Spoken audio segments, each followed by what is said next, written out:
Hey guys, this is by Ellipse online learning platform and today we are going to study about class 9 history. Chapter 1, France becomes a constitutional monarchy. So let's begin. Point 1. In 1791, the National Assembly completed the draft of the constitution and its main object was to limit the powers of the monarch. In the last topic, we see how the outbreak of the revolution starts. And in this topic, we see how France becomes the constitutional monarchy. And this is the first point. 1791 में क्या हुआ कि एक national assembly बिठाई गई और उसमें एक कॉन्स्टिट्यूशन ड्राफ्ट किया गया जिसमें कि मोनार्च के पावर को थोड़ा सा कम करने के लिए वो कॉन्स्टिट्यूशन बिठाई गई थी और वही हुआ।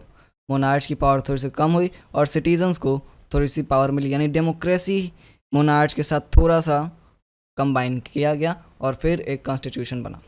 Okay, point 2. These powers were now separated from assigned to different institutions, the legislature, executive and judiciary. अब देखो, जो पहले क्या होता था, मोनार्च में एक के पास सारी पावर होती थी, सब रूलर किंग जो था उसी के पास सब पावर थी, लेकिन अब पावर्स को 3 डिफरेंट इंस्टीट्यूशन में सेपरेट कर दिया गया। पहला लेजिस्लेचर, दूसरा एग्जीक्यूटिव एंड तीसरा जुडिशरी। जुडिशरी मतलब लॉ, जिसको समझ नहीं आ रहा हो। Okay, third point. Citizens voted for a group of electors who in turn choose the assembly. But unfortunately, not every citizen had the right to vote. तो यार, democracy की तरह अब सिटीजन्स के पास ये राइट था कि वो अपने इलेक्टर को वोट कर सकें, लेकिन अनफॉर्चुनेटली क्या था कि सारे सिटीजन्स के पास ये राइट नहीं था। पॉइंट नंबर 4 में जानेंगे किन सिटीजन्स के पास ये राइट था। Fourth, men above 25 years of age who paid taxes equal to at least 3 days of laborer's wage were entitled to vote. अब देखो, वोट वही लोग कर सकते थे, सिर्फ लड़के, ठीक है, वही लड़के कर सकते थे जो 25 साल से ऊपर हो। पहली क्राइटेरिया क्या थी वोट करने के लिए कि उसका मेल होना ज़रूरी है। दूसरी क्राइटेरिया थी कि वो 25 साल का हो। तीसरी क्राइटेरिया थी कि वो टैक्सेस देता हो, ठीक है, कम से कम 3 दिन के लेबरर वेज की टैक्सेस के बराबर वो टैक्स देता हो, तभी वो ये वोट कर सकता है। Okay, the Constitution began with a declaration of the right of man and citizens.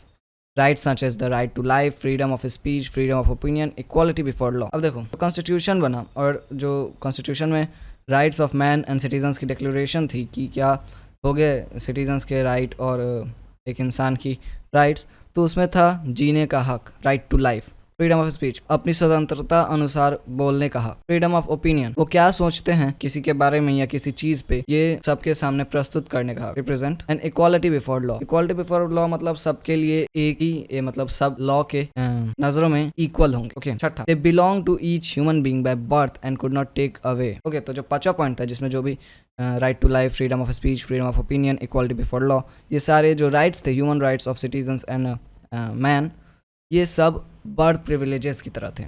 जैसे कि आप जानते हो यार, मोनार्च में बर्थ प्रिविलेजेस मिलते थे लोगों को जो कि रूलर फैमिली से बिलोंग करते थे या उनके रिलेटिव थे या जो कि चर्च में काम करते थे। वैसे ही ये जो राइट हैं, rights of man and citizens, जैसे कि right to life, freedom of speech, freedom of opinion and equality before law, ये भी बर्थ प्रिविलेजेस की तरह ही थे। ये सारे ह्यूमन को, हर एक ह्यूमन जो पैदा होता है फ्रांस में, उसे ये राइट्स मिले हुए थे और ये कोई भी छीन नहीं सकता था। तो यार, ये जो टॉपिक था, France becomes a constitutional monarch, इस टॉपिक में बस इतना ही था। ये 6 पॉइंट्स आप लिख लेना, याद कर लेना और एग्जाम में जाके पूरा लिख देना, मार्क्स आपको भर भर के मिलेंगे। तो that's it for today, we meet again with a new topic, until then bye.